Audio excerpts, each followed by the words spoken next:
Hey guys, मैं हूं विवेक गौड़, आपका कूल फिजिकल थेरेपिस्ट। आज के वीडियो में हम बात कर रहे हैं रिस्ट के फ्रैक्चर्स के बारे में। दोस्तों, रिस्ट और हैंड में बहुत सारी छोटी बोन्स हैं जिनमें कि गिरने के कारण या चोट लगने के कारण आपको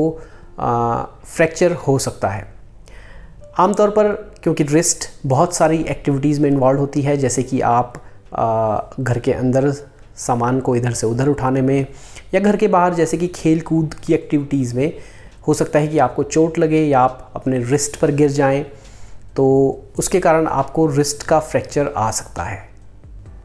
कॉमनली जो लोग मुझसे पूछते हैं, कई बार चोट लगने के बाद लोग मुझे मैसेज करते हैं कि मुझे रिस्ट की चोट आई है और क्या ये एक फ्रैक्चर हो सकता है। तो कुछ टेलटेल साइन हैं। अगर आपको अपनी रिस्ट की मूवमेंट में दिक्कत होनी शुरू हो गई है, बहुत ज़्यादा पेन और सूजन आपको हाथ में दिखाई दे रही है, इसके अलावा आपको रेडनेस दिखाई दे रही है और आपकी फिंगर्स अगर नम हो गई हैं और उनको पूरी तरह से आप मूव नहीं कर पा रहे हैं, तो हो सकता है कि आपकी रिस्ट जो है वो फ्रैक्चर हो चुकी है। लेकिन इसको कंफर्म करने का एक ही तरीका है और वो है रिस्ट और हैंड का एक्सरे। तो अगर आपको रिस्ट और हैंड में चोट आई है, स्पेशली अगर आप गिर गए हैं या फिर काफ़ी हाई इंटेंसिटी की चोट आई है, तो मेरा सजेशन ये है कि आप किसी नियर बाय क्लिनिक या हॉस्पिटल में जाएं और किसी फिजिशियन या ऑर्थोपेडिक सर्जन से मिलें और उनके द्वारा बताए गए एक्सरे को ज़रूर करवाएं, क्योंकि उसी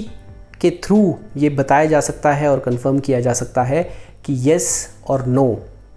आपको फ्रैक्चर हुआ है या फ्रैक्चर नहीं हुआ है।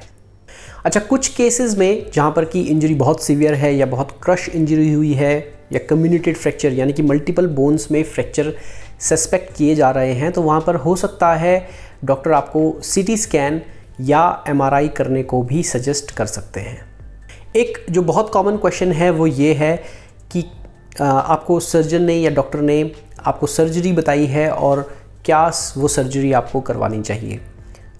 मेरा सजेशन यहाँ पर ये रहता है लोगों को कि आप किसी अच्छे ऑर्थोपेडिक सर्जन को ढूंढें और अगर वो सर्जरी करने को बोलते हैं तो फिर उन पर विश्वास करें, क्योंकि रिस्ट के फ्रैक्चर हो सकता है कि वो रिस्ट या फोआर्म या फिर आपके हाथ के फ्रैक्चर जो हैं वो बहुत ईजिली डिस्प्लेस हो जाते हैं। तो उस केस में हो सकता है आपको सर्जरी की ज़रूरत पड़े। कई बार जो फ्रैक्चर डिस्प्लेस नहीं होते या फिर जिनका कास्ट लगाने के बाद, प्लास्टर कास्ट लगाने के बाद डिस्प्लेसमेंट का रिस्क नहीं होता, तो उस केस में कास्ट लगा के ही काम चल जाता है। यानी कि आपके फिजिशियन या फिर डॉक्टर या ऑर्थोपेडिक सर्जन आपको कास्ट लगाकर घर भेज दें और 4 से 6 हफ्ते बाद उस कास्ट को काटा जाए। आमतौर पर उसके बाद कास्ट कटने के बाद आपको फिंगर को दोबारा इस्तेमाल करने में दिक्कत होती है। हो सकता है आपको पूरा रिस्ट बेंड करने और उसको इस्तेमाल करने में प्रॉब्लम हो, क्योंकि रिस्ट और हैंड एक बहुत मोबाइल ये जोड़ हैं, ये जॉइंट्स हैं जो कि आपको full range of motion provide करते हैं। तो उस केस में कास्ट लगने के बाद पोस्ट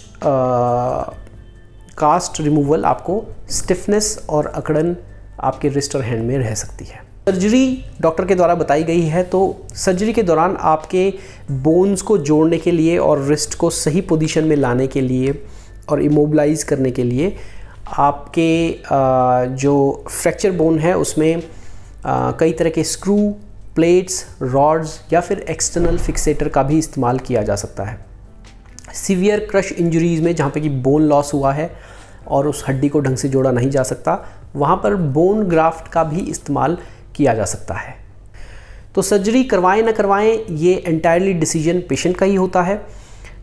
लेकिन मैं ये बोलूँगा कि आप एक अच्छे ऑर्थोपेडिक सर्जन को ढूंढें और फिर अगर उन्होंने सर्जरी करवाने को आपको एडवाइस किया है तो आपको सर्जरी करवा लेनी चाहिए, क्योंकि रिस्ट और हैंड के या फोआर्म के फ्रैक्चर बहुत ईजिली डिस्प्लेस हो सकते हैं और आप नहीं चाहते कि बाद में अगर आपने सर्जरी नहीं करवाई, केवल कास्ट ही लगवा लिया, प्लास्टर कास्ट, बाद में अगर वो फ्रैक्चर डिस्प्लेस हो जाता है और उसके कारण आपकी रिस्ट जो है गलत जुड़ जाती है,